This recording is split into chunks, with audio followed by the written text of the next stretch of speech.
So now that I've got my area of interest, I've got some things in here that I'd like to perhaps use to draw lines for example, the edge of walk or perhaps edges of buildings, the center line of the road, there are curb lines, a variety of different linear types of things, and there's even some power lines over here that I could draw that are linear objects as well.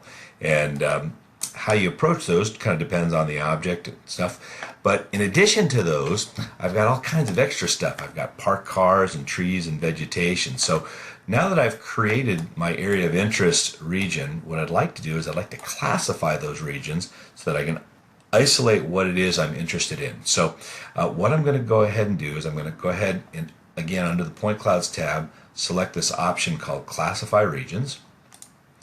And the TBC software is sort of set to create a variety of different region types.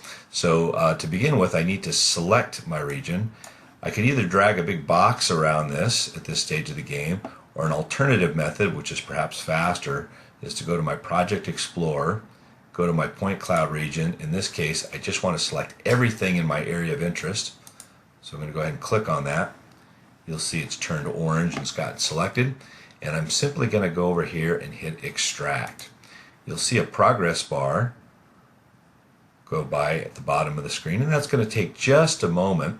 But what TBC is doing is it's kind of sizing up the geometry of things in its field of view and trying to categorize those and create separate regions out of each of those. Once it does, that'll make it easy for us to help try to isolate things. Now, it doesn't always do it perfect, but it usually gets the majority of things classified in the correct region. So you'll see that it tries to make the buildings blue, poles and signs it tries to create red. In this case, the surfaces are brown, vegetation is green, and power lines tries to make yellow.